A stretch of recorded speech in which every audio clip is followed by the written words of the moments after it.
ကျွန်တော်နိုင်ငံထဲမှာရှိတဲ့တိုင်းသားအင်အားတိုင်းသားလူမျိုးတွေကြားအမျိုးသားတွေကြားအင်အားစုတွေကြားထဲမှာတန်းတူညီမျှမှုဘယ်တော့မှမရှိခဲ့ဘူးပေါ့နော်အထူးသဖြင့်စစ်တပ်ကနေပြီးတော့ဒီသူ့ရဲ့အုပ်စုကလို့ရှိရင်ကျန်တဲ့သူတွေပေါ်မှာတန်းတူညီမျှမဆက်ဆံခဲ့တဲ့တကြောင်မလို့အမျိုးသားသွေးစည်းညီညွတ်မှုလည်းပျောက်ဆုံးခဲ့ရတာဖြစ်ပါတယ်ကျွန်တော်တော်လိုင်းအင်အားစုတွေကြားထဲမှာပုတ်တိုက်မှုဆိုင်ရာကိစ္စတွေရှိတယ်နောက်တစ်ခုကတော့ဒီတက်ပိုးပြီးကျေပြန့်လာတာကဒီလက်နက်နဲ့ပေါ့နော်လက်နက်အင်အားအသုံးဖြည့်ရှင်းနေဆိုတဲ့ဒီလိုကိစ္စမျိုးတွေကျွန်တော်တို့တွေ့လာရတယ်ကြားလာရတယ်ပေါ့နော်ဆိုရှယ်မီဒီယာတွေမှာလည်းရှိတယ်နောက်တစ်ခုကတော့ကျွန်တော်မြေပြင်မှာလည်းဒီကိစ္စတွေကိုဖြစ်လာတဲ့အခါကျတော့လူထုအနေနဲ့လည်းဒီပုံမှာစိုးရိမ်ချက်အများကြီးရှိရပေါ့လေတော်လှန်ရေးနဲ့ဒီစကားစားရဲ့ကွာခြားချက်ပေါ့နော်စေအုပ်စုရဲ့ကွာခြားချက်ကကြတော့တော်လှန်ရေးကိုတိုက်ပွဲဝင်နေတဲ့သူတွေရဲ့အတိကပန်းနိုင်ရပြည်သူလူထုရဲ့အိမ်မက်တွေပြည်သူလူထုရဲ့ပန်းနိုင်တွေကိုအကောင့်တွေပေါ်ဖို့ဖြစ်တာဆိုတော့ဒါကကွာခြားတယ်စေအုပ်စုနဲ့စေအုပ်စုကသူ့ရဲ့အကျိုးမြတ်သူ့ရဲ့လိုချင်တဲ့ဟာကိုသူကမရရအောင်လုပ်နေတာဆိုတော့ဒါကြောင့်မို့လက်နက်ကင်နာချင်းတူကြပေမဲ့လက်နက်ကင်နဲ့ဒိတ်ပဲသဘောတရားတွေလုံးဝကွဲပြားတယ်ဘာကသာများဖွဲ့ချုပ်ရဲ့သဘောထားကိုပဲပြောရမယ်ဆိုရင်တော့ဘာကသာအနေနဲ့ကအခုလိုမျိုးဒီဆရာနာရှင်စနစ်စန့်ကျင်ရေးလမ်းကြောင်းတစ်ခုထဲမှာရှောက်လန်းနေတဲ့အဖွဲ့တွေအနေနဲ့အချင်းချင်းကြားထဲမှာဘယ်လိုမျိုးကွဲပြားမှုတွေပဲရှိဘယ်လိုမျိုးပဋိပက္ခတွေပဲရှိနိုင်ငံရေးနည်းရပဲဖြည့်ရှင်းတယ်လို့ကျမတို့မြင်တယ်မိဘပြည်သူတရက်လုံးနဲ့တော်လှန်ရေးရဲဘော်များရှင်လက်ရှိဆင်နွှဲနေတဲ့ຫນွေဦးတော်လှန်ရေးကြီးဟာဆရာနာရှင်စနစ်ဆိုကိုအမြင့်ဖြတ်ဖို့တမိုင်းဝင်အခွင့်အလမ်းကြီးတစ်ခုဖြစ်ပါတယ်ဒါပေမဲ့တော်လှန်ရေးကာလရှေ့ကျလာတာနဲ့အမျှတော်လှန်ရေးအင်အားစုအချင်းချင်းကြားမှာသဘောထားကွဲလွဲမှုတွေပုတ်တိုက်မှုတွေရှိလာပြီးတော့တချို့နေရာတွေမှာလက်နက်အားကိုဖြည့်ရှင်းဖို့ကြိုးပမ်းလာကြတာဟာစိုးရိမ်စရာမြေပြင်ပကတိအခြေအနေတစ်ခုဖြစ်လာပါတယ်ဒီပြဿနာတွေဟာတော်လှန်ရေးအရှိန်ကိုတန့်သွားစေနိုင်ပြီးတော့ဘုံရန်သူစစ်အုပ်စုကိုသာအသက်ဆက်သွင်းရရောက်ရှိသွားနိုင်ပါတယ်ဒါကြောင့်မို့လို့ပြီးခဲ့တဲ့ဇွန်လ28ရက်နေ့ကတော်လှန်ရေးနဲ့နိုင်ငံရေးအဖွဲ့အစည်းပေါင်း65ဖွဲ့ကနေပြီးတော့ဘုံရန်သူဦးတီတိုက်ရေးနဲ့ညီညွတ်ရေးစီသူဆိုတဲ့ပူးရဲလှုပ်ရှားမှုတရက်ကိုထုတ်ပြန်နှိုးဆော်ခဲ့ပါတယ်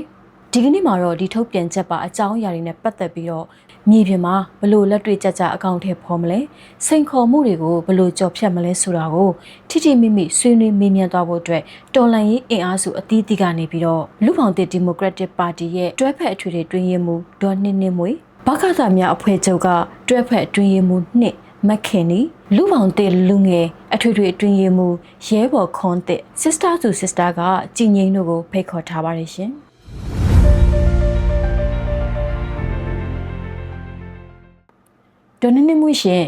်ထုတ်ပြန်ချက်မှာနိုင်ငံရေးအရဒန်းတူဆက်ဆံမှုအပြန်အလှန်လေးစားမှုနဲ့ဒန်းတူရည်တို့ညှိနှိုင်းဆွေးနွေးခြင်းကိုအလေးနက်ဆိုထားပါတယ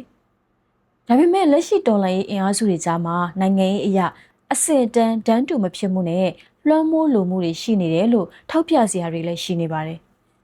လူ့ဘောင်သစ်ဒီမိုကရက်တစ်ပါတီအနေနဲ့မြေပြင်မှာစစ်မှန်တဲ့နိုင်ငံရေးအရဒန်းတူညီမျှမှုရှိလာအောင်ဘယ်လိုအခင်းကျင်းဖန်တီးသင့်တယ်လို့ထင်ပါတယ်လေဟုတ်ကဲ့နိုင်ငံရေးအရဒန်းတူညီမျှမှုဆိုတာကကျွန်တော်တို့ပါတီစပြီးတော့တည်ထောင်ကြတဲ့ကပြောဆိုလာခဲ့တဲ့ကိစ္စဖြစ်ပါတယ်ကျွန်တော်နိုင်ငံထဲမှာရှိတဲ့တိုင်းသားအင်အားတိုင်းသားလူမျိုးတွေကြားအမျိုးသားတွေကြားအင်အားစုတွေကြားထဲမှာတန်းတူညီမျှမှုဘယ်တော့မှမရှိခဲ့ဘူးပေါ့နော်အထူးသဖြင့်စစ်တပ်ကနေပြီးတော့ဒီသူ့ရဲ့အုပ်စုကလို့ရှိရင်ကျန်တဲ့သူတွေပေါ်မှာတန်းတူညီမျှမဆက်ဆံခဲ့တဲ့တကြောင်မလို့အမျိုးသားသွေးစည်းညီညွတ်မှုလည်းပျောက်ဆုံးခဲ့ရတာဖြစ်ပါတယ်အဲ့လိုဆိုတဲ့အခါကျတော့ကျွန်တော်လက်ရှိအခြေအနေမှာဆိုလို့ရှိရင်ကျွန်တော်တို့ဒီအနေနဲ့ဆိုလို့ရှိရင်ကိုယ့်အချင်းချင်းရဲ့ကြားထဲမှာတိုင်တိုင်ပင်ပင်ဆွေးဆွေးနွေးနွေးနဲ့လှုပ်ရှားဖို့လိုတယ်နိုင်ငံရေးကတန်းတူညီသဘောထားဖို့လိုတယ်ဆိုတဲ့ချက်ကိုအဓိကထောက်ပြချင်တာဖြစ်ပါတယ်မခင်နီရှင်ထုတ်ပြန်ချက်မှာအချင်းချင်းကြားပြဿနာတွေကိုလက်နက်အားကိုဖြည့်ရှင်းတာဟာစစ်အုပ်စုကိုအသက်ဆက်သွင်းရရောက်တယ်လို့ပြပြတသားထောက်ပြထားတာကိုတွေ့ရပါတယ်။မြေပြင်မှာလက်နက်ကင်အချင်းချင်းပုတ်တိုက်မှုတွေကြောင့်တော်လှန်ရေးရဲဘော်တွေနဲ့အဖွဲ့အစည်းတွေကြားမှာတေချီထိခိုက်မှုတွေရှိလာတဲ့ပေါ်အစင်အလာရနိုင်ငံရေးအမှားမှန်ကိုရရဝံ့ဝံ့ဝေဖန်ထောက်ပြလေးရှိတဲ့ဘကတများအဖွဲ့ချုပ်ရဲ့သဘောထားက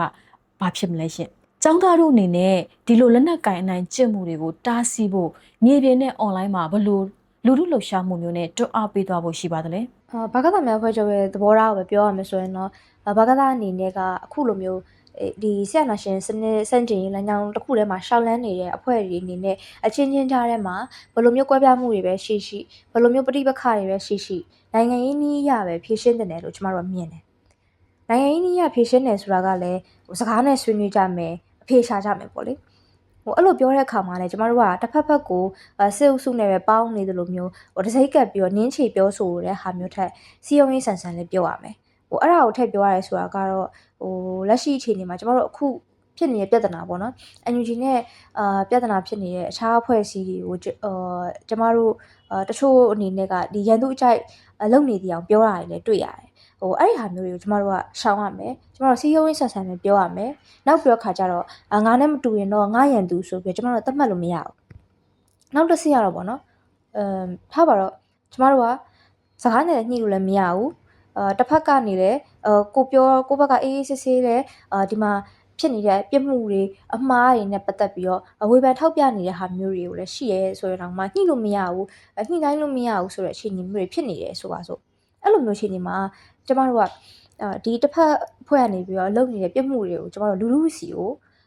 နောက်ပြီးတော့တခြားတော်လိုင်းအဖွဲ့အစည်းတွေကိုကျမတို့ကချပြလို့ရတယ်ပြောလို့ရတယ်ပေါ်တင်ဝေဖန်လို့ရတယ်အဲ့လိုမျိုးမဟုတ်ဘဲနဲ့ကျမတို့ကဒီတခြားတခြားတစ်ဆင့်မီဒီယာတွေလူပုဂ္ဂိုလ်တွေကနေတစ်ဆင့်အချက်လက်အမှားတွေနဲ့ဝေဖန်ပြောဆိုနေတဲ့ဟာမျိုးမဟုတ်ဘဲနဲ့အမှန်ကန်ချပြဖို့လိုတယ်တရားဝင်ချပြဖို့လိုတယ်ပြီးရင်ကိုချပြတဲ့အချက်လက်တွေနဲ့သတင်းစကားတွေကိုလည်းကျမတို့ကတာဝန်ယူဖို့လိုတယ်လက်နက်အင်အားသုံးစစ်အင်အားသုံးပြီးတော့ဖြည့်ရှင်းတယ်ဆိုတာမျိုးကကြတော့ဒီစစ်အုပ်စုနဲ့သူ့ရဲ့တပ်တွေကိုပဲသုံးရမယ်နီလန်ကျမတို့ကရန်သူကိုပဲတိုက်လို့ရတယ်မဟာမိတ်အချင်းချင်းကြားမှာသုံးရမယ်နီလန်လုံးဝမဟုတ်ဘူးအခုကကြတော့ဒီစစ်အင်အားနီလန်ကိုအချင်းချင်းကြားထဲမှာသုံးလာတယ်အထူးသဖြင့်ဒီဖြစ်စဉ်တွေမှာဆိုရင် NUG အနေနဲ့အခြားအဖွဲ့တွေကိုဒီလိုမျိုးသုံးလာတဲ့ဟာတွေအများကြီးပဲရှိလာတယ်ဒါကအခု PLA နဲ့ဖြစ်တဲ့ကိစ္စကြမှာသတင်းရပို့ပြီးတော့ကြီးသွားတဲ့ဟာမျိုးဖြစ်နေရဆိုပေမဲ့အရှိမဆိုရင်လည်း BNR တွေနောက်ပြီးတော့ SRF နောက်ပြီးတော့ဒီစကိုင်း PDF Mandalay PDF နောက်ပြီးတော့96 Soldiers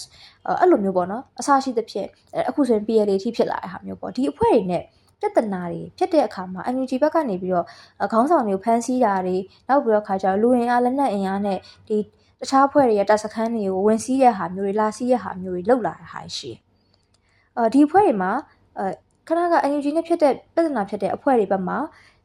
သူတို့အနေနဲ့တကယ်လဲပြဿနာရှိရင်လည်းရှိမယ်မရှိရင်လည်းမရှိဘူးဒါကကျမတို့တေချာမြင်ရတဲ့ကိစ္စမဟုတ်တဲ့အခါမှာကျမတို့ဒါနဲ့ပတ်သက်လို့ဘာမှမှတ်ချက်မပြုလို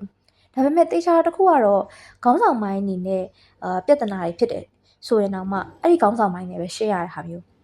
နောက်ပြီးတော့တစ်ဖွဲ့ဒါမှမဟုတ်တူဦးတယောက်ကပြဿနာလုပ်တယ်ဆိုရင်လည်းအဲ့ဒီလူနဲ့ပဲရှင်းရမယ်ကိစ္စတွေတချို့ကိစ္စတွေဆိုရင်လည်းအပေါ်ကပြောသလိုမျိုးနိုင်ငံရေးနည်းနဲ့ဖြေရှင်းလို့ရတယ်အဆင့်ဆင့်ကျမတို့အရှက်ပြောသွားတယ်အဆင့်ဆင့်နည်းလမ်းတွေနဲ့ဖြေရှင်းလို့ရတယ်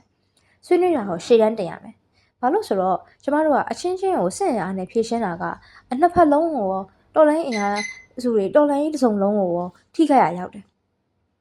နောက်ပြီးတော့ခါကျတော့အဲ့အဖွဲ့မှာပါလာတဲ့ရဲဘော်တူဦးတယောက်ချင်းစီကိုလည်းထိခိုက်တယ်ဥပမာဆိုရင် BNR နဲ့ NUG ကိစ္စမှာဆိုရင်လည်းဘုံနဂါးဘက်ကလက်နက်ချသွားတယ်ဆိုတာကတော့ဒါကျမတို့ဘလို့အကြောင်းပြချက်နဲ့မှလက်ခံလို့မရဘူးပေါ့နော်ဒါရန်သူစီလက်နက်ချရပဲဒါရန်သူလူဖြစ်သွားပြီဆိုရင်ဒါကျမတို့ကဘလို့မှလက်ခံလို့မရဘူးရှုံချရမယ်အဲ့ဒါဟုတ်တယ်ဒါပေမဲ့အဲ့ဒီ BNR ရဲ့ဖွဲ့ထဲမှာကို NUG နဲ့တိုက်ရင်ကျသွားတဲ့အထဲမှာကိုနဲ့တလှည့်တဲ့စီးနေရဲဘော်တွေလည်းအများကြီးပဲပါတယ်ကျမတို့လိုပဲတော်လိုင်းရေးလှုပ်ချင်လို့ဆိုတော့စိတ်တစ်ခုတည်းနဲ့တယ်မဲ့ဒီတော်လိုင်းရေးနယ်မြေဒီတက်ဖွဲ့တွေရောက်လာတဲ့ရဲဘော်တွေအများကြီးပဲပါတယ်ဘယ်ဖွဲ့တွေကိုပဲပါလာဒီထဲမှာရှိနေတဲ့ရဲဘော်တွေအားလုံးကဆက်အနာရှင်စနစ်ကိုဆက်အရှင်စနစ်တာဆုံးရင်ပြီးရောဆိုတဲ့စိတ်တစ်ခုနဲ့ပဲဝင်လာကြတာဒါကိုကျမတို့မမေ့ဖို့လိုတယ်ကျမတို့ဂျားထဲမှာအချင်းချင်းဆိုတဲ့စိတ်လေးထားဖို့လိုတယ်နောက်ပြီးတော့ကျမတို့အချင်းချင်းကြားထဲမှာမတူညီတဲ့ပြဿနာတွေကရှိကိုရှိမှာအဲ့ဒါတွေကိုလည်းကျမတို့ကဆွေးနွေးပြီးအဖြေရှာလို့ရတယ်တစ်ဖွဲ့ကတစ်ဖွဲ့ကိုသိမ်းတာတို့တိုက်တာတို့ဒီလိနဲ့နဲ့အဖြေရှာလို့မရဘူးကျွန်တော်လှုပ်ရှားမှုလုပ်ဖို့ဖိတ်ခေါ်ရဲဆိုတာလဲဒီအတွက်ပဲအချင်းချင်းကြားတဲ့ပြဿနာတွေကိုဆွေးနွေးညှိနှိုင်းတဲ့သဘောနဲ့ပဲအဖြေရှာမျိုးလုပ်စေချင်တယ်ဒါက NUG အနေနဲ့ PLA နဲ့လည်းဆွေးနွေးဖြေရှာရမယ်နောက်ပြီးတော့ခါကျတော့ PLA မှမဟုတ်ဘူးနောက်အခြားအဖွဲ့တွေကိုလည်းဒီလိုပဲသဘောထားရမယ်နောက်ပြီးတော့ NUG နဲ့ PLA မကလို့ဘယ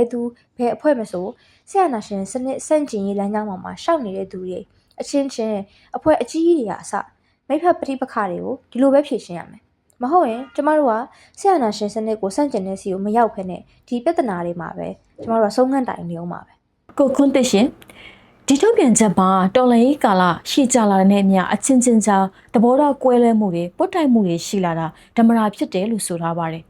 ပါတီဝင်လူငယ်ခေါင်းဆောင်တဦးအနေနဲ့လက်ရှိမြေပြင်မှာဖြစ်ပျက်နေတဲ့ဒီလိုသဘောထားကွဲလွဲမှုတွေနဲ့လက်နက်ကိုင်ပုတ်တိုက်မှုတွေအခြေအနေကိုဘယ်လိုရှုမြင်သုံးသပ်မိပါသလဲဒါကတော်လှန်ရေးရဲ့အဟုန်ကိုတကယ်ပဲဘယ်လောက်ထိထိခိုက်သွားစေနိုင်တယ်လို့မြင်ပါသလဲဆိုတော့ကျွန်တော်ကတော့ရဲဘော်ခွန်တစ်ပါပေါ့လေဆိုတော့လက်ရှိမှာတော့ဒီလူပေါင်းတစ်လူငယ်မှာတော့ထွေထွေမှုဖြစ်တာဝန်ယူထားပါတယ်ဟုတ်ကဲ့ဗျဆိုတဲ့အခါကျတော့ဒီမှာတော့ကျွန်တော်တို့ဟိုဒီထုတ်ပြန်ချက်ပေါ့နော်ကျွန်တော်နှိုးဆော်ချက်ဖိတ်ခေါ်ချက်ကျွန်တော်တို့ထုတ်ခဲ့တာရှိဆိုတော့ဒီထဲမှာတော့ကျွန်တော်တို့ထပ်တိုးစည်ရင်းနေဆိုရင်တော့အဖွဲ့အစည်း180လောက်ပါဝင်နေပေါ့လေဆိုတော့အဓိကကျွန်တော်တို့ဒီထဲမှာလည်းနှိုးဆော်စာထဲမှာလည်းပြောထားသလိုပဲဒီကနေ့ကာလမှာကျွန်တော်တော်လိုင်းအင်အားစုတွေကြားထဲမှာပုတ်တိုက်မှုဆိုင်ရာကိစ္စတွေရှိတယ်နောက်တစ်ခုကတော့ဒီတက်ပိုးပြီးကျေပြန့်လာတာကဒီလက်နက်နဲ့ပေါ့နော်လက်နက်အင်အားအသုံးဖြည့်ရှင်းနေဆိုတဲ့ဒီလိုကိစ္စမျိုးတွေကျွန်တော်တို့တွေ့လာရတယ်ကြားလာရတယ်ပေါ့နော်ဆိုရှယ်မီဒီယာတွေမှာလည်းရှိတယ်နောက်တစ်ခုကတော့ကျွန်တော်မြေပြင်မှာလည်းဒီကိစ္စတွေကိုဖြစ်လာတဲ့အခါကျတော့လူလူအနေနဲ့လည်းဒီပုံမှာစိုးရိမ်ချက်အများကြီးရှိတယ်ပေါ့နောက်တစ်ခုကတော့ဒီကိစ္စကဒီလိုကိစ္စတွေကကျွန်တော်တို့တစုတစ်ဖွဲ့နဲ့ဆိုင်တဲ့ကိစ္စတော့မဟုတ်ဘူးဆိုတော့တော်လိုင်းတစ်စုံလုံးနဲ့ဆိုင်နေတဲ့ကိစ္စဖြစ်တယ်ပေါ့ဖြစ်တဲ့အခါကျတော့ကျွန်တော်တို့နားလေချက်ကတော့ဒီကနေ့ကာလမှာပေါ့နော်ကျွန်တော်တို့တိုင်းပြည်ရဲ့ဒီကနေ့ရှိနေတဲ့ဒီဒေါ်လာရေးပေါ့နော်ဆိုတော့ဒီမျိုးဒေါ်လာရေးပေါ့နော်ဒီအခင်းချင်းကိုကျွန်တော်ကြည့်မယ်ဆိုရင်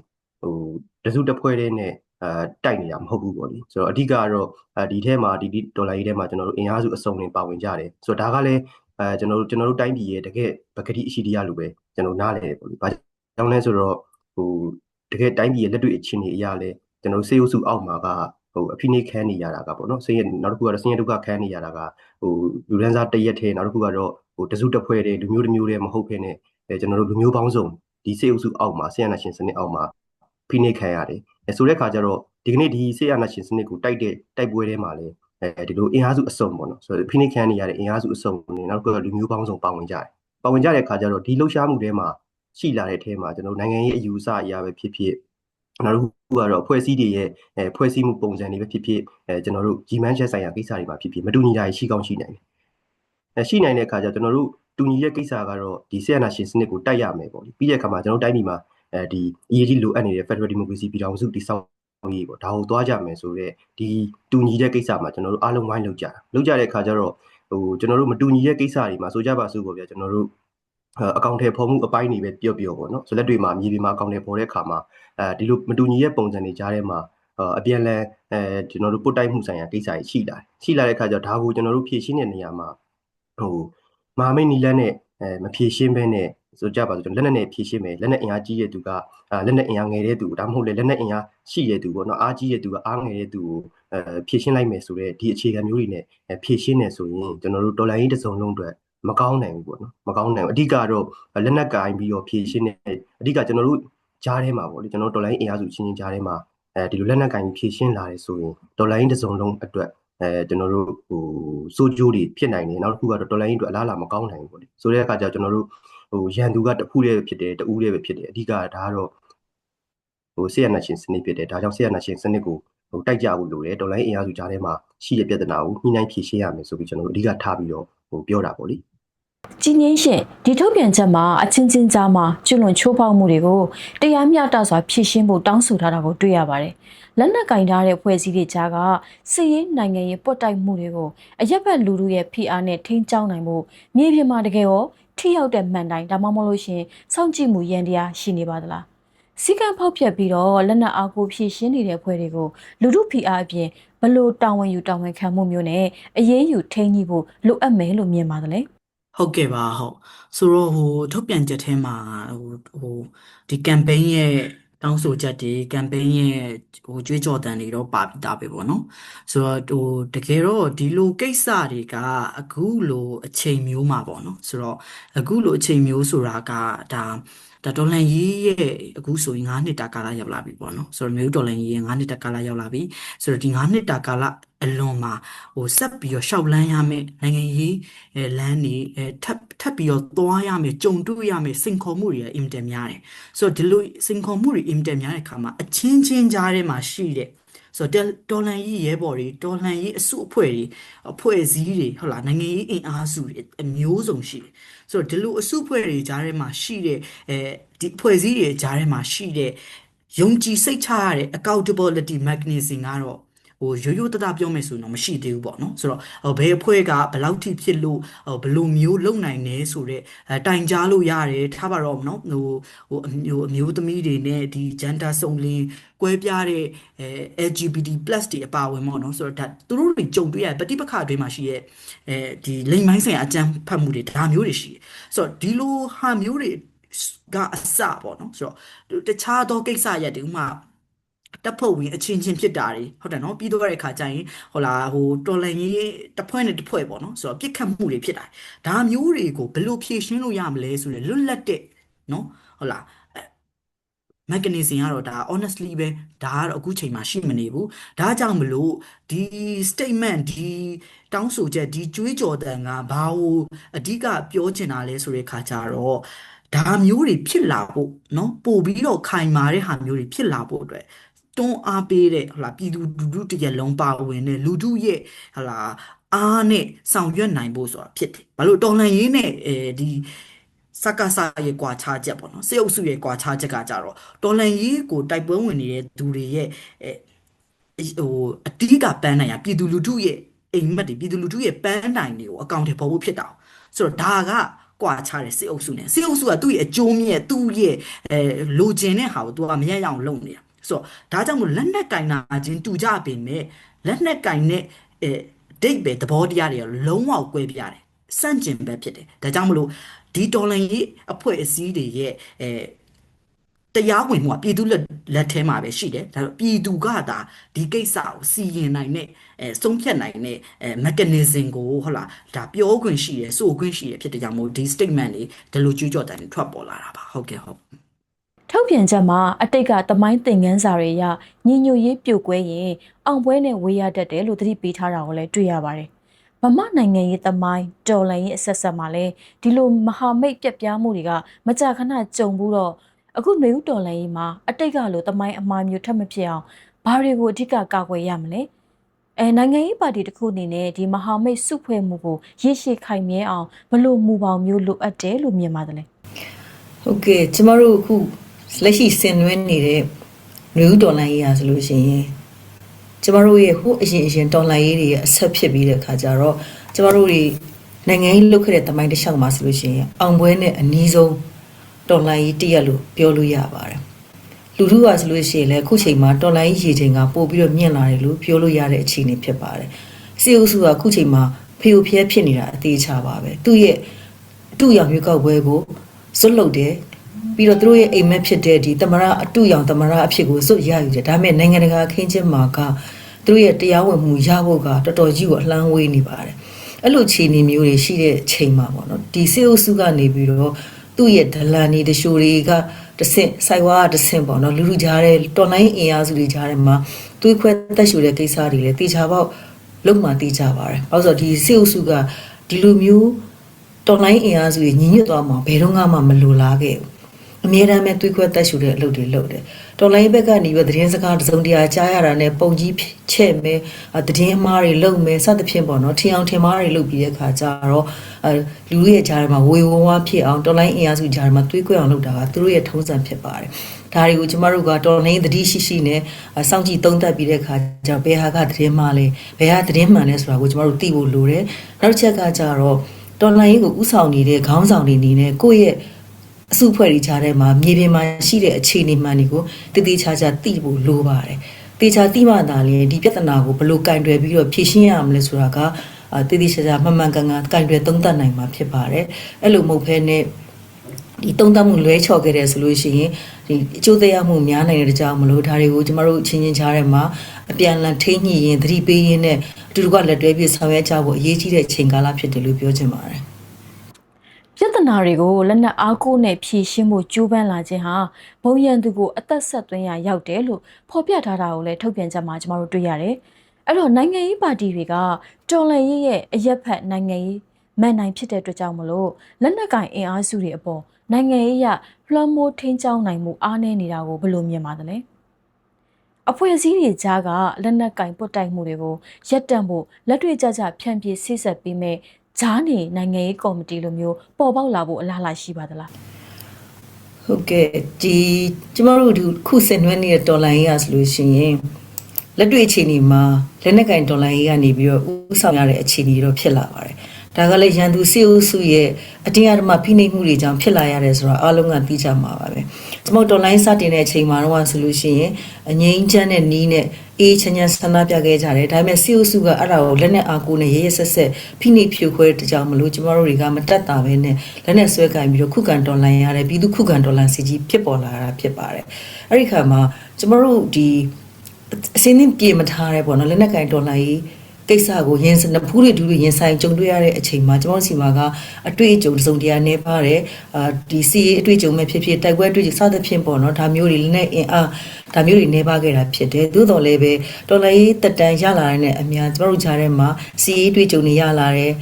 ဒီတိုက်ပွဲတွေ့ကြုံတွေလည်းရလာတယ်ချင်းချင်းချားမှာချိတ်ဆက်ဆောင်ရွက်မှုတွေလည်းပိုလာတယ်လို့ပြောလို့ရပါတယ်ဒါပေမဲ့တခုသတိပြုစရာကတော့အခုလက်နက်ကင်စစ်ပွဲကိုစစ်နွေးနေရတဲ့သူတွေမှာနိုင်ငံရေးဥဆောင်မှုနေရာမှာရှိတဲ့သူတွေကလွယ်လို့ရှိရင်အတော်များများကတာမန်ရက်သူရက်သားတွေဖြစ်ကြပါတယ်စီအိုစုရဲ့ဖိနှိပ်မှုကိုမခံနိုင်လွန်းလို့သူတို့တွေကလက်နဲ့ဆွဲကင်ပြီးတော်လှန်ကြတဲ့အခါမှာအလွဲကျော်အမှားယွင်းတွေတစုံတရာရှိနိုင်ပါတယ်ရှိလဲရှိနေပါတယ်ဒါတွေကိုကျမတို့ကအချိန်မီထိန်းကျောင်းနိုင်မှုလိုတယ်ပဲ့ပြင်နိုင်မှုလိုတယ်စစ်စည်းကမ်းတွေနဲ့တည်တည်ချာချာဂိုင်တွေဆောင်ရွက်နိုင်မှုလိုပါတယ်အဲ့လိုမှမဟုတ်လို့ရှိရင်ချင်းချင်းကြားထဲမှာတွေးကွဲမှုတွေဖြစ်လာနိုင်တယ်နောက်ပြည်သူလူထုကလည်းတော်လှန်ရေးပေါ်မှာတစုံတရာအထင်မြင်မှားစရာတွေဖြစ်လာနိုင်ပါတယ်အဲ့တော့ချုပ်ပြီးပြောရမယ်ဆိုလို့ရှိရင်တော့လက်နက်ကင်တော်လှန်ရေးကရှေ့ကိုဥဆောင်ဥရပြုလာတဲ့အချိန်မှာ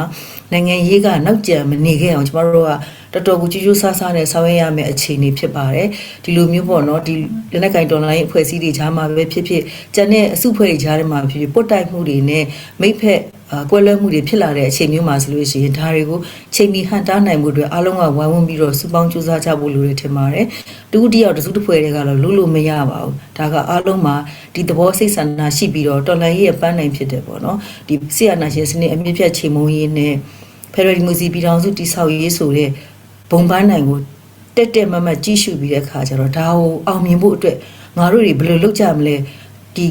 ကျမတို့တွေအချင်းချင်းချားတဲ့မှာနိုင်ငံရေးစီတပ်ပေါင်းစုကိုမဖြစ်မနေတိဆောက်ကြရမယ်ဆိုတဲ့ပုံစံမျိုးနဲ့လုပ်ကြဖို့လိုပါတယ်နောက်ခုနကမိကွန်းအစမှာမိခဲ့တယ်ပေါ့နော်နိုင်ငံရေးရဒန်းတူရည်တူရှိမှုဆိုတာကိုလည်းသတိချက်ကြဖို့လိုပါတယ်အဲ့ဒါကိုမှသတိမချက်ဖဲနဲ့လက်နဲ့အင်အားတပ်အင်အားအစသဖြင့်ပေါ့နော်တခုခုမှအင်အားကြီးမားတဲ့လူတွေကနေပြီးတော့အင်အားနည်းပါတဲ့အစုဖွဲ့တွေမှာအနိုင်ကျင့်တယ်လို့မပြုမိဖို့လည်းလိုပါတယ်ဒါမှသာလေကျမတို့လိုချင်တဲ့ဘုံမှတ်ချက်ပန်းနိုင်ကိုတက်သွားနိုင်လိမ့်မယ်လို့ကျမကပြောချင်ပါတယ်ဘကသများအဖွဲ့ချုပ်အနေနဲ့ဘုံရန်သူဥတီတိုက်ရေးနဲ့ညီညွတ်ရေးလှုပ်ရှားမှုမှာပူးတဲပါဝင်လာတာကိုတွေ့ရတယ်ပေါ့နော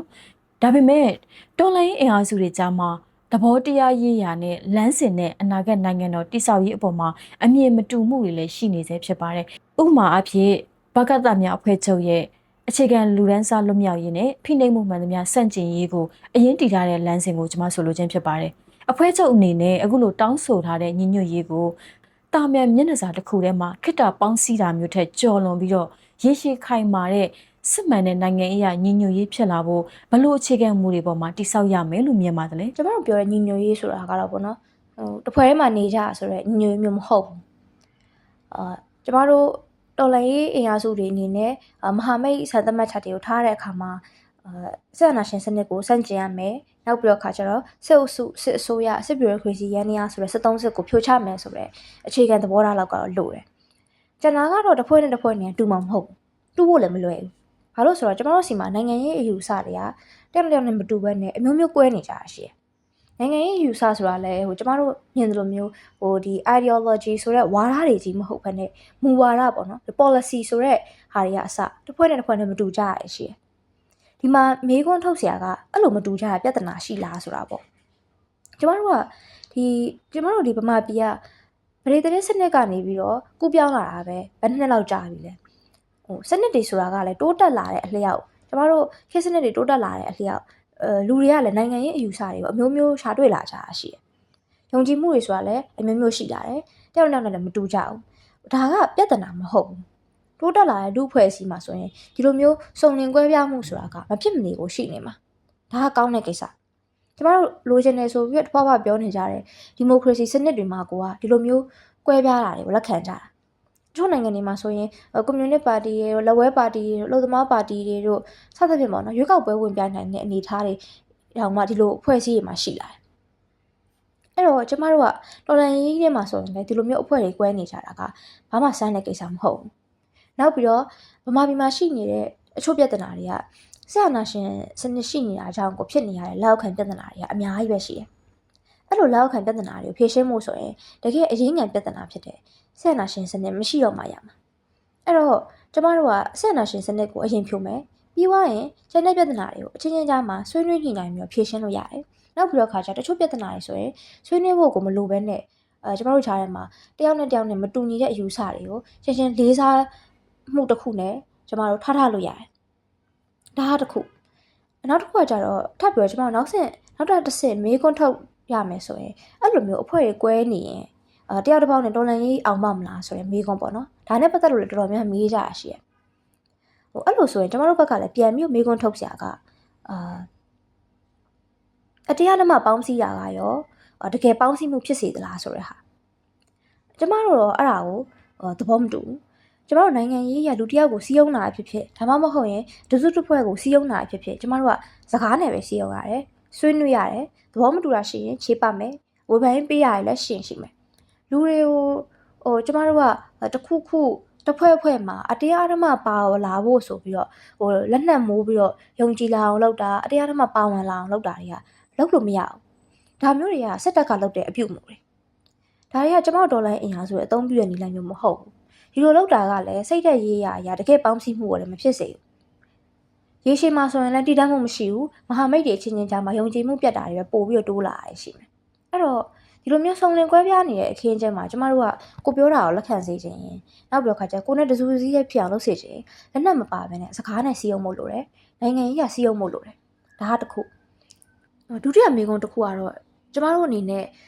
ဒီစူးစီးမှုတစ်ခုလုပ်ဖို့ဆိုရင်တစ်ဖွဲ့ထဲမှာပေါင်းနေတဲ့ပုံစံမျိုးမဟုတ်ဘဲနဲ့အခြားပုံစံတွေနဲ့ရောစူးစီးလို့ရသလားညီညွတ်လို့ရသလားဆိုတာမျိုး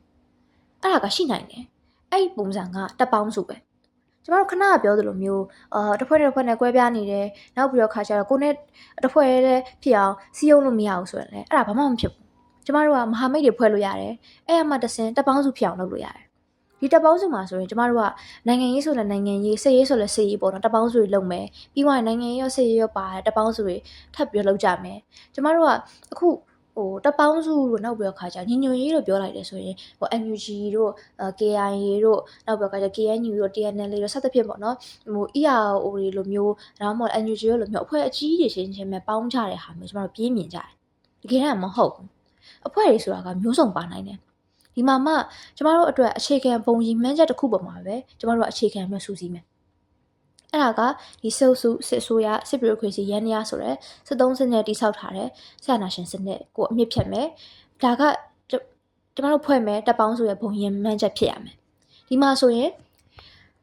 စစ်သုံးစက်ကိုတိုက်နေတဲ့ဘယ်ဖွဲ့မဆိုပါနိုင်တယ်တစ်ဖွဲ့နဲ့တစ်ဖွဲ့ကလည်းအင်အားအကြီးငယ်တွေလည်းမတူညီကြတဲ့ဟာမျိုးရှိနိုင်တယ်ဒီလိုမျိုးအင်အားကြီးငယ်တွေပေါ်မမူတည်ဘဲနဲ့ကျမတို့ကအချင်းချင်းနိုင်ငံရေးရလေးစားမှုရှိရမယ်တန်းတူသဘောထားပြီးတော့ဆက်ဆံရမယ်ကျမတို့ကဒီဆရာနာရှင်စနစ်စန့်ကျင်ရေးဘုံညီမှန်းချက်တစ်ခုပေါ်မှာရပ်ပြီးတော့ကျန်တဲ့အလုပ်တွေကိုကျမတို့တူတာဆိုရင်တွဲလုပ်မယ်မတူတာဆိုရင်ခွဲလုပ်မယ်ဆိုတဲ့လမ်းစဉ်တွေနဲ့ညှိနှိုင်းလုပ်ဆောင်လို့ရတယ်စည်ရင်းနဲ့ပတ်သက်ရင်လည်းအဲ့လိုမျိုးပဲပူးပေါင်းလုပ်ဆောင်မယ်အခုဆိုရင်လည်းမြေပြင်မှာအဖွဲ့တွေနဲ့ဒီလိုမျိုးပူးပေါင်းတိုက်ခိုက်နေတဲ့ဟာရှိတယ်တပ်ပေါင်းစုမှာဆိုရင်လည်းကိုကစုဖွဲ့မှုကျယ်ပြန့်ရင်ကျယ်ပြန့်သလောက်တနိုင်ငံလုံးအတိုင်းအတာနဲ့စည်ရင်းနဲ့ပတ်သက်လို့လည်းမဟာဗျူဟာတွေကျမတို့ဆွဲနိုင်တယ်စစ်မျက်နှာပြင်တွေကိုလည်းအများကြီးဖြန့်ကျက်ပြီးတော့တိုက်နိုင်တယ်လိုတိုးပို့ရှော့ကျမတို့တနိုင်ငံလုံးတိုင်းထားညှိနှိုင်းနိုင်တဲ့အခြေအနေတွေရှိလာမယ်အဲ့လိုသာဆိုရင်ကျမတို့အရှိမစိုးရိမ်နေတဲ့ဒေါ်လာရေးတရားတစ်ပေါက်ဖြစ်ရင်ဘလို့ဖြစ်မလဲဆိုတဲ့ပြဿနာကိုကျမတို့ကြော်လွှားနိုင်မယ်လို့ယုံကြည်တယ်ကျမတို့အတွက်ညီညွတ်ရေးရဲ့အဖြေကတပ်ပေါင်းစုပဲဖြစ်တယ်တပ်ပေါင်းစုလမ်းစဉ်နဲ့သွားတဲ့ဟာမျိုးမဟုတ်ဘဲနဲ့တစ်ဖွဲ့နဲ့တစ်ဖွဲ့ကကြီးနိုင်ငံညင်းပုံစံနဲ့ပဲဖြစ်ဖြစ်ဒါမှမဟုတ်ပုံဖြတ်တာတွေနဲ့ပဲဖြစ်ဖြစ်ဝလက်နဲ့အင်အားဆက်အင်အားသုံးပြီးတော့တိန်းတာတွေစခန်းဝင်စီးရဟာမျိုးလုပ်နေရပြီးတော့ကျမတို့ကရှုံချတယ်ဒါကတော်လိုင်းရေးအကျိုးကိုမကြည့်တာပြည်သူအကျိုးကိုမျက်နှာမမူတာတွေကြောင့်ဖြစ်တဲ့ကိစ္စတွေပဲအဲ့ဒါကြောင့်မလို့လဲကျမတို့ကအချင်းချင်းကြားမှာပြဿနာတွေဖြစ်လာလို့ပဲဖြစ်ဖြစ်ဒါမှမဟုတ်ရင်တစ်ဖွဲ့နဲ့တစ်ဖွဲ့ကိုပေါင်းစည်းစေချင်လို့ပဲဖြစ်ဖြစ်စုစည်းစေချင်လို့ပဲဖြစ်ဖြစ်ကျမတို့ကလက်နက်နဲ့ဖြည့်ရှင်းဖို့မလိုဘူးဒါကဖြည့်လည်းမဖြည့်ရှင်းသင့်ဘူးစကားနဲ့ဒါမှမဟုတ်နိုင်ငံနည်းလမ်းတွေနဲ့ကျမတို့ဖြည့်ရှင်းလို့ရတယ်တစ်ဖွဲ့ကနေပြီးတော့နောက်တစ်ဖွဲ့ကိုအတင်းအဓမ္မကိုယ့်အဝင်ခိုင်းတဲ့ဟာတွေလုံးဝမလုပ်လို့မရဘူးအဲ့လိုတွေကိုကျမတို့ကဒီမတိုင်ခင်နဲ့ကဟိုးရှိမာတွေကလည်းဒီဟာနဲ့ပတ်သက်လို့ရှုံချခဲ့ရရှိရယ်ဒီလိုတွေမလုပ်ဖို့တိုက်တွန်းခဲ့ကြရရှိရယ် ရဲ့ဖိတ်ခေါ်ချက်မှာမိဘပြည်သူတရက်လုံးအနေနဲ့ပိုစတာစောင်းပါးတွေမျှဝေပြီးတော့လူထု PR တရက်အနေနဲ့ပါဝင်ကြဖို့လှုံ့ဆော်ထားပါတယ်။လက်ရှိတော်လှန်ရေးကာလရှေ့ကျလာတာနဲ့အမျှမြေပြင်လူထုတိုက်ပွဲရဲ့အရှိန်အဟုန်ဟာစစ်ရေးမျက်နှာစာအောက်မှာမှိမ့်မိန်နေတယ်လို့မျိုးဖြစ်နေတယ်လို့သုံးသပ်ချက်တွေလည်းရှိနေပါတယ်။ဘကတအဖွဲ့ချုပ်အနေနဲ့အခုလိုပူးတွဲကမ်ပိန်းကနေတဆင့်လူထု PR လူထုတိုက်ပွဲကိုတော်လှန်ရေးရဲ့အဆုံးဖြတ်ကဏ္ဍတစ်ခုအဖြစ်ပြန်လည်အသက်သွင်းဖို့ဘလို့မဟာဗျူဟာမြောက်စဉ်းစားထားပါသလဲတိုက်တွန်းတယ်ဒီလှုပ်ရှားမှုမှာဘယ်လိုပုံစံနဲ့ပါဝင်ရမယ်ဆိုတဲ့ကန့်သတ်ချက်တွေလည်းကျွန်တော်တို့သိမထားပဲနဲ့အဖွဲ့အစည်းတွေများများပါဝင်နိုင်တဲ့အခြေအနေမျိုးဖြစ်အောင်စာရေးပြီးတော့ပြောတာရဲ့ဖြစ်ဖြစ်စော်ဩတာရဲ့ဖြစ်ဖြစ်အမြေပြင် online လှုပ်ရှားမှုတွေဖြစ်ဖြစ်ဘယ်လိုပုံစံမျိုးနဲ့မဆိုကျွန်တော်တို့ပါဝင်မှုဖိတ်ခေါ်တယ်နောက်ပြီးတော့ခါကျတော့ကျွန်တော်တို့ကဒီကိစ္စတွေကတဦးတစ်ဖွဲ့တစ်စုံတစ်ယောက်ကပဲထုတ်ပြောပြီးတော့ပြုပြင်ပေးရမယ့်ဟာမျိုးမဟုတ်ဘဲနဲ့အဖွဲ့တွေအများကြီးနောက်ပြီးတော့ခါကျတော့ပြည်သူလူထုကလည်းအများကြီးပမာဏများများပါဝင်လာဖို့လိုတယ်ဘာလို့ဆိုတော့ကျွန်တော်တို့လည်းသိတာပဲဒီဘုံရန်သူဆက်အနာရှင်စနစ်ကိုတိုက်နေရကနေပြီးတော့လွဲချော်ပြီးတော့အချင်းချင်းကြားမှာစစ်ရေးပြဿနာတွေကပိုများလာနေတဲ့အပေါ်မှာလူထုအနေနဲ့လည်းတော်လိုင်းရေးဘာဆက်ဖြစ်မှာလဲဆိုပြီးစိုးရင်ပူပန်နေကြရတယ်အများကြီးပဲရှိတယ်ဒါတွေကျွန်တော်တို့တွေ့နေရတယ်ပေါ့နော်ဒါတွေကတော်လိုင်းရေးကိုဥဆောင်တဲ့သူတွေမှာတာဝန်ရှိတယ်။နောက်ပြီးတော့ခါကျတော့ကျမတို့တော်လိုင်းအင်အားစုပဲဖြစ်ဖြစ်အစိုးရပဲဖြစ်ဖြစ်ဘလို့အဖွဲ့အစည်းတွေပဲဖြစ်ဖြစ်ဒီအဖွဲ့တွေရဲ့တည်ရှိမှုဟာလူထုရဲ့အားပေါ်မှာအများကြီးပဲမှုတည်တယ်။လူထုထောက်ခံမှုပေါ်မှာအများကြီးပဲမှုတည်တယ်။လူထုကိုမျက်နှာမမူရင်လူထုကမထောက်ခံတော့ဘူးဆိုရင်ဒီအဖွဲ့တွေကတစ်ချိန်ချိန်မှာပြိုလဲသွားမယ်၊ရိမ့်ငိုင်သွားမယ်။နောက်ပြီးတော့ခါကျတော့တော်လိုင်းရေးရဲ့အရွေ့တွေကိုလည်းလူထုရဲ့စူးစီးမှုအင်အားကလည်းအများကြီးပဲပြောင်းလဲနိုင်တယ်။နောက်ပြီးတော့ဒီတော်လိုင်းရဲ့အရွေတွေကိုဆိုရင်လည်းဒီလူထုရဲ့စူးစီးမှုအင်အားအများကြီးပဲပြောင်းလဲပေးနိုင်တာမျိုးရှိတယ်။အဲ့ဒါကြောင့်မလို့ကိုဒီဆက်အနာရှင်စနစ်စန့်ကျင်ရေးဒီ2021နောက်ပိုင်းဆက်အနာရှင်စနစ်စန့်ကျင်ရေးပုံစံကြီးဆိုရင်လည်းအစပိုင်းမှာဆိုရင်ကျမတို့ကဒီအစိုးရအရင်အစိုးရစနစ်ပုံစံကိုပြန်သွားဖို့ဆိုပြီးတောင်းဆိုတာတွေရှိခဲ့ရတာနေပြီးတော့အခုဆိုရင်ဒီဆက်အနာရှင်စနစ်ကိုလုံးဝမှအမြင့်ဖြတ်ဖြုတ်ချဖို့ဆိုတဲ့ဟာမျိုးတွေအထိပြီးွားရဲ့စနစ်တစ်ခုတိဆောက်ကြမယ်ဆိုပြီးတော့ကျွန်တော်မျှော်မှန်းလာတဲ့အထိကိုကျမတို့ရဲ့တော်လိုင်းရေးအသည့်တွေကတိုးတက်ပြောင်းလဲလာတဲ့အနေအထားရှိတယ်။ဒါကလူထုရဲ့အင်အားကိုပြတဲ့ပုံရိပ်တွေပဲလူထုရဲ့အင်အားကနေပြီးတော့တော်လှန်ရေးကိုအပြောင်းအလဲတွေဖြစ်အောင်တိုးတက်အောင်လုပ်နိုင်လာတယ်ဆိုတဲ့ဟာမျိုးကဒါတွေကတာတကပဲအဲ့ဒါကြောင့်မလို့ကျမတို့ကလက်ရှိဖြစ်နေတဲ့ပြဿနာတွေပေါ်မှာလဲလက်မခံဘူးဆိုရင်လက်မခံဘူးဒါမှမဟုတ်ဒါတွေကတော်လှန်ရေးအကျိုးအတွက်မဖြစ်စေဘူးမဖြစ်သင့်ဘူးဆိုတဲ့ဟာတွေလူထုကလည်းထောက်ပြဖို့လိုတယ်ဖွဲ့စည်းတွေအများကြီးကလည်းထောက်ပြဖို့လိုတယ်ဒါကဖွဲ့စည်းတွေအနေနဲ့ပြုတ်ပြတ်သွားဖို့ဆိုတဲ့ဟာမျိုးကိုမျှော်မှန်းတဲ့ဟာမျိုးမဟုတ်ဘဲနဲ့ဘယ်ဖွဲ့စည်းပြိုးပတ်သွားဖို့ဆိုတဲ့ဟာမျိုးမျှော်မှန်းတဲ့ဟာမျိုးမဟုတ်ဘဲနဲ့တော်လှန်ရေးရဲ့အကျိုးအတွက်ကိုကျမတို့ကပြုပြင်တင်တာတွေပြုပြင်လို့ရအောင်ဆိုပြီးတော့ဒီလှုပ်ရှားမှုကနေတစ်ဆင့်ထောက်ပြဖို့ပြုပြင်နိုင်ကြဖို့ဆိုတဲ့ဟာမျိုးကျမတို့ရည်ရွယ်တာပဲအဲ့ဒီအတွက်ကျမတို့ကလည်းဒီနေရာကနေပြီးတော့ပဲဒီကျမတို့ရဲ့ဘိုးရန်သူဦးတီတိုက်ခိုက်ဖို့ဆိုတဲ့ဟာမှာပြန်ပြီးတော့အာရုံစိုက်ကြဖို့ဆိုပြီးတော့စော်ဩတဲ့လှုပ်ရှားမှုမှာပူပေါင်းပါဝင်လာကြဖို့ကျမတို့ဖိတ်ခေါ်ပါတယ်ဘုံရန်သူဥတီတိုက်ရေးဆိုတဲ့ကြွေးကြော်တန်ကတော်လိုင်းအစကတည်းကရှိခဲ့တာပေါ့အခုလိုအဖွဲ့ပေါင်း65ဘွဲကနေပြီးတော့ပူတယ်ထုတ်ပြန်တဲ့ဒီကမ်ပိန်းကအရင်လှုပ်ရှားမှုတွေထက်ဘာတွေပို့ပြီးတော့ထူးခြားပါသလဲဒီထုတ်ပြန်ချက်အဆင့်ပိုစတာကမ်ပိန်းအဆင့်ကနေကြော်လွန်ပြီးတော့လက်နက်ကင်ထားတဲ့မြေပြင်တက်မှုတွေခေါင်းဆောင်တွေရဲ့လုပ်ရက်နဲ့စိတ်ဓာတ်ကိုအမှန်တကယ်ပြောင်းလဲသွားစေဖို့ sister to sister အနေနဲ့ဘယ်လိုလက်တွေ့ကြတဲ့မြေပြင်တွန်းအားပေးမှုတွေဆက်လုပ်သွားဖို့ရှိပါသလဲအခုဆင်နွှဲနေတဲ့ຫນွေဦးတော်လှန်ရေးကြီးကအခုချက်ချင်း2021မှာစပြီးတော့တမုတ်ဟုတ်ချင်းပေါ်လာတာမို့ခေတ်ဆက်နော်တော်လှန်ရေးရဲ့လှိုင်းနေတော်လှန်ရေးရဲ့မျိုးဆက်တွေကတည်ဆောင်ခဲ့တဲ့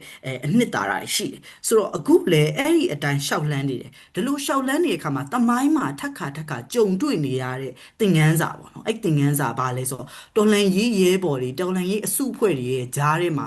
ကြုံတွေ့ရတဲ့ညီညွတ်မှုပြဿနာပေါ့ဆိုတော့ညီညွတ်ရေးနဲ့ပတ်သက်တဲ့ဒီကိစ္စဆိုတော့ဒါကြောင့်မလို့အခုလိုကာလမှာကိစ္စတွေရှိကိစ္စတွေဆိုတော့အငင်းပွားပွဲကိစ္စတွေနိုင်ငံရေးအငင်းပွားပွဲတွေနော်ဒေတာဆိုင်အငင်းပွားပွဲတွေအုပ်ချုပ်ရေးဆိုင်အငင်းပွားပွဲတွေဒါတွေကိုဘလို့နည်းနဲ့ဖြေရှင်းမလဲဆိုတော့နိုင်ငံရေးဆွေးနွေးညှိနှိုင်းမှုနဲ့ဖြေရှင်းမှသာပြည်လည်နိုင်မယ်ဘာလို့လဲဆိုတော့ဒါဒီတော်လှန်ရေးကိုတွားနေကြတဲ့သူတွေအားလုံးရဲ့ပန်းနိုင်က Federal Democracy ဟုတ်လားဒီပန်းနိုင်ကိုတွားတဲ့ခါမှာပြည်သူရဲ့ဟုတ်လားတရားဝင်မှုပြည်သူရဲ့အာဏာပြည်သူလက်ထဲမှာပြန်ပြီးတော့ရှိဖို့အတွက်တိုက်ပွဲဝင်နေကြတာဖြစ်တဲ့အတွက်ကြောင့်မလို့ဒီလိုလုပ်တဲ့အခါမျိုးမှာဘလို့ကြုံတွေ့လာတဲ့ကွဲလွဲမှုတွေမဆိုရှိပါစေဒါကိုလက်နက်နဲ့ဖြေရှင်းမယ်ဆိုရင်တော့အထိခိုက်ကြဆုံးများလိမ့်မယ်နော်ကိုယ့်လူအချင်းချင်းပြန်ပြီးတော့ပြစ်တယ်လို့ဖြစ်မယ်ကိုယ့်လူချင်းချင်း ပြန်ပြီးတော့ဟုတ်လားထိခိုက်မိတယ်လို့ဖြစ်မယ်အဲ့တော့ကိုယ့်လက်တစ်ဖက်ဆုံးရှုံးရနိုင်တယ်တူတူပဲဆိုတော့ဘယ်လက်တန်းကပဲဟိုဒါသွေးထွက်ဘယ်လက်ချောင်းကပဲနာဒါပြည်သူရဲ့အင်အားတွေဆုံးရှုံးတာပဲဖြစ်တယ်လူထုရဲ့ဟုတ်လားစွမ်းအားတွေကုံဆုံးတာပဲဖြစ်တယ်အဲ့တော့ဒီလိုကာလမျိုးမှာဟုတ်လားရှေ့ဆက်ပြီးတော့ဒါမျိုးတွေမဖြစ်အောင် S2S နေနဲ့ဘာတွေလုပ်နေလဲဆိုရင်တော့ S2S ရဲ့အနည်းဆက်ဆုံးလုပ်ငန်းတစ်ခုကိုပြန်ပြီးတော့ပြောရမယ်ဆိုရင်တော့ဒီ Federal တိဆောက်ရေးပေါ့နော်ဆိုတော့ Federal တိဆောက်ရေးမှာဆိုရင် S2S နေနဲ့တကယ်ကိုမှ feminist ဖြစ်တဲ့ပေါ့နော်ဆိုတော့အမျိုးသမီးနဲ့လူငယ်တွေပေါ့ဆိုတော့ Federal လို့ပြောလိုက်ခါမှာအပေါ်ကထိပ်ပိုင်းမှာရှိတဲ့ခေါင်းဆောင်တွေကြီးပဲပြောသွားတာမျိုးမဟုတ်ဘဲနဲ့ border နဲ့ federalism ဖြစ်လာဖို့ဆိုတော့ border နဲ့ federalism ဖြစ်လာဖို့ဆိုတော့အဲ့ဒီ data မှာရှိတဲ့အဲ့ဒီ federal unit တွေမှာရှိတဲ့အမျိုးသမီးတွေအဲ့ထဲမှာရှိနေတဲ့သူတွေအားလုံးရဲ့အတန်းသူတို့ကိုယ်တိုင်ဒီပြည်နယ်ဒီ unit ဟုတ်လားဒါဟိုဒီစောက်တဲ့ခါမှာနိုင်ငံရေးဖြစ်စဉ်တိုင်းမှာပါဝင်ပြီးဒီနိုင်ငံရေးဖြစ်စဉ်တိုင်းမှာကြည်ကြည်လည်လည်ဖြစ်လာအောင်အဲ့ဒီလိုမျိုး community ရဲ့ဥဆောင်မှုတွေဒီလိုမျိုးကိုခိုင်မာလာအောင် S2S နဲ့အခုအခြေအနေမှာတော့ဒါဆောင်ရွက်နိုင်တယ်ပေါ့ဆိုတော့အကန့်အသတ်တွေအများကြီးရှိတယ်ဆိုတော့ဟိုရင်းမြစ်တွေမျှဝေတဲ့အလုပ်ပေါ့နော်ဆိုတော့ S2S ကတော့ဒီ Action Fund ဆိုတဲ့ခေါင်းစဉ်အောက်မှာဒီအရင်းမြစ်တွေမျှဝေတဲ့ဒီ Federal Strengthening Federal Building ပေါ့နော်ဆိုတော့ feminist principle ဖြစ်တဲ့values တွေဟိုဒီစံနှုန်းတွေပေါ်မှာအခြေခံတဲ့ federal တိဆောက်ရေးဖြစ်လာအောင်ဟိုအဓိကကြိုးပမ်းနေတဲ့movement ကြီးဖြစ်ပေါ်လာအောင်အတွက် resource တွေ sharing လုပ်တာဒါမျိုးတွေတော့အခုလက်ရှိမှာလုပ်နေတယ်လို့ပြောလို့ရပါတယ်ဆိုတော့ဒါကကိုနေရလိုမျိုးဟိုလက်နက်တစ်ခုတည်းကိုပဲဟိုကင်တွယ်ပြီးတော့ပြောကြဆိုကြဒါမျိုးမဟုတ်တော့ဘဲနဲ့ဒီမှာနိုင်ငံရေးအရာဆွေးနွေးအဖြေရှာကြတဲ့ခါမှာအားလုံးပါဝင်မှုဖြစ်တဲ့ဟာမျိုးဖြစ်လာအောင်အားလုံးဆိုတဲ့ခါမှာအတိတ်ပဲပြေသွားတဲ့အားလုံးပါဝင်မှုဖြစ်လာအောင်စူးစမ်းဖြစ်ပေါ်လာဖို့အတွက်ရလက်ထွက်လာဖို့အတွက်တလှမ်းချင်းလှမ်းနေတဲ့ဟုတ်လားအကန့်အသတ်တွေကြားတဲ့ရှောက်လှမ်းနေရတဲ့ဟိုကိစ္စဖြစ်ပါတယ်လို့ဟုတ်ကဲ့ဟုတ်ဒါတွေတော့ဆက်လက်ပြီးလုပ်နေပါတယ်ဟုတ်ထုတ်ပြန်ချက်မှာအတတ်ပညာရှင်အသိပညာရှင်နဲ့အမှုပညာရှင်တွေကိုဥတီချက်မပြတ်အောင်အသိပညာပေးဖို့ဖိတ်ခေါ်ထားတာကိုလည်းတွေ့ရပါတယ်ဒါပေမဲ့လက်ရှိ social media ပေါ်မှာအားပေးသူတွေကအလွန်ပင်ကွဲပြားတယ်ပေါ့နော်အဲ့တော့အမုန်းစကားတွေတစ်ဖွဲ့နဲ့တစ်ဖွဲ့တိုက်ခိုက်မှုတွေစိုးမိုးနေတဲ့ဒီပတ်ဝန်းကျင်မှာဒီလိုပညာရှင်တွေအမှုပညာရှင်တွေရဲ့လှုပ်ဆောင်မှုကဗတ်မလိုက်ပဲညီညွတ်ရေးကိုတကယ်ဥတီစေဖို့ဘလို့စိန်ခေါ်မှုတွေကိုအဓိကကြော်ဖြတ်ရမယ်လို့ထင်ပါတယ်လေဟုတ်ကဲ့ပါဆိုတော့ဒါကတော့ကျွန်တော်ရဲ့အမြင်ပေါ့နော်အထူးသဖြင့်ကတော့တော်လိုင်းရေးအောင်ဖို့ဟိုကျွန်တော်အခုတော်လိုင်းရေးဆင်နွှဲနေကြတဲ့ຫນွေဦးတော်လိုင်းရေးဆင်နွှဲနေကြတဲ့လူတွေအကုန်လုံးဟုတ်လားကိုယ်အိမ်မှာစိတ်အေးချမ်းတတ်တာစွာပြန်လေအိတ်ဆက်နိုင်ဖို့နော်ဟိုကိုယ်မြေကိုယ်ရွာကိုယ်ရက်ကွက်စသဖြင့်ဒီလိုဒေတာမှာငိမ့်ငိမ့်ချမ်းချမ်းနဲ့ဟုတ်လားနေထိုင်နိုင်ဖို့အတွက်အကူတိုက်ပွဲဝင်နေတာဆိုတော့ဒီလိုလှပတဲ့အနာဂတ်အတွက်တိုက်ပွဲဝင်ကြတဲ့အခါမှာတဦးနဲ့တဦးတစ်ဖွဲ့နဲ့တစ်ဖွဲ့အမြင်မတူကြတာတွေเนาะဒီဟာတွေရှိကြလိမ့်မယ်ဒါပေမဲ့အဲ့ဒီဟာတွေကိုเนาะဟိုအမုန်းစကားတွေနဲ့ပြောနေကြမယ်ဆိုရင်အမုန်းတရားတွေပဲပွားများလာမှာဆိုတော့ငြိမ်းချမ်းတဲ့အနာဂတ်ကဝေးကွာသွားလိမ့်မယ်လို့ပဲဒီလိုဟိုပြောလို့ရတယ်ဆိုတော့အဲ့တော့အမုန်းစကားတွေအစားပေါ့နော်တော်လှန်ရေးကိုအကျိုးဖြစ်မဲ့ပေါ့နော်ဆိုတော့ကိုယ့်ရဲ့ဟိုအင်အားတွေပဲဘယ်လောက်ထိပဲတော်လှန်ရေးမှာပါဝင်တဲ့သူတွေဖြစ်ဖြစ်ကိုယ့်ရဲ့အင်အားတွေကိုစီယုံရေးအရာဘယ်လောက်ထိလုံနိုင်မလဲသူတို့တွေကိုတော်လှန်ရေးမှာပို့ပြီးတော့တဆူတစည်းတဲ့ဖြစ်တဲ့ညီညွတ်တဲ့စွမ်းအားအဖြစ်နဲ့ပေါင်းစည်းနိုင်ဖို့ဆိုတာပုံစံမျိုးစုံနဲ့ဖြစ်နိုင်တယ်ဆိုတော့ဒီလိုမျိုးဖြစ်လာဖို့ကိုဟုတ်လားရင်ဘက်ကြကြနဲ့ဟုတ်လားဒီဟိုလှိုင်းထန်တဲ့ကာလာထဲမှာပြောကြဖို့လိုအပ်တယ်ဆိုတော့ Facebook ပေါ်မှာ comment တကြောင် post တစ်ခုတင်လိုက်တာအင်တန်လွယ်တယ်เนาะမိနစ်ပိုင်းတွင်စက္ကန့်ပိုင်းတွင်ပြောလိုက်ကြတယ်ဒီပုံမှာပြောပြီးတော့ထပ်ဆင့်ပြောကြတာတွေရှိလိမ့်မယ်အဲ့တော့ဟိုကိုယ့်ရဲ့ဟိုအခြေအနေပေါ်မူတည်ပြီးတော့ဘယ်ဘက်ကိုမှဒီ statement နဲ့မှာဆိုတော့ဘယ်ဘက်ကိုမှဒါဟိုအပြစ်တင်ဝေဖန်ထားတာမဟုတ်ဘူးဒီ statement ရဲ့ရည်ရွယ်ချက်ကဘုံညံသူကိုတိုက်ဖို့ဒီဘုံညံသူကိုမျက်ခြေမပြတ်ဖို့အဲ့ဒီမျက်ခြေမပြတ်တဲ့ကာလအတွင်းမှာညီညွတ်ရေးကိုတိဆောက်ဖို့ဆိုတော့ညီညွတ်ရေးကိုတိဆောက်ဖို့အတွက်အရေးကြီးဆုံးမှာအခန်းကဏ္ဍမှာကိုနေ့ကဟို social media ပေါ်မှာရှိနေတဲ့ဟိုဒီ social influencer တွေเนาะဟိုဒါအမှုပညာရှင်တွေပြီးတော့တဲ့ခါကျရင်စသဖြင့်ပေါ့เนาะဆိုတော့ဒါဟိုသူတို့တွေရှိတယ်ဆိုတော့သူတို့တွေအနေနဲ့လည်းဒီတော်လန်ရေးရဲ့အကျိုးကိုရှေ့ရှုပါပြီးတော့တဲ့ခါကျရင်ဒီအတွက်လည်းပူပေါင်းပါဝင်ပေးကြဖို့လည်းဖိတ်ခေါ်ပါတယ်ပေါ့ဆိုတော့ဟိုဒီလိုအမုန်းစကားတွေအစားဟို ဒီထက်ပိုကောင်းတဲ့ညီညွတ်ရေးစကားတွေပြောကြမယ်ဆိုရင်တော်လှန်ရေးဟာရှေ့ကိုပိုရောက်လာမယ်ဒီရှေ့ကိုရောက်လာတဲ့အခါမှာလဲအိမ်ကိုပြန်ရမယ့်ရက်တွေပို့ပြီးတော့နီးလာမှာဖြစ်တယ်လို့ပဲအနှစ်ချုပ်ချင်ပါတယ်ဟုတ်ကဲ့ဟုတ် ထုတ်ပြန်ချက်မှာပြဿနာတွေကိုလက်နက်နဲ့မဖြေရှင်းမဲနဲ့ညီညွတ်ရေးကိုအခြေခံတဲ့နိုင်ငံရေးတန်းတူရေးတို့ညှိနှိုင်းဆွေးနွေးခြင်းနည်းလမ်းနဲ့ဖြေရှင်းရမယ်လို့တောင်းဆိုထားတာကိုလည်းတွေ့ရပါတယ်။နိုင်ငံရေးပါတီတစ်ခုမှာပါဝင်လှုပ်ရှားနေတဲ့လူငယ်တယောက်အနေနဲ့ဒီလိုနိုင်ငံရေးရဆွေးနွေးညှိနှိုင်းမှုတွေမြေပြင်မှာတကယ်ဖြစ်လာဖို့ဘလို့ပုံစံဘလို့နည်းလမ်းတွေနဲ့လက်တွေ့ကျကျစတင်ဖြေရှင်းသင့်တယ်လို့အကြံပြုချင်ပါတယ်။ ဆိုတဲ့ခါကျတော့ကျွန်တော်တို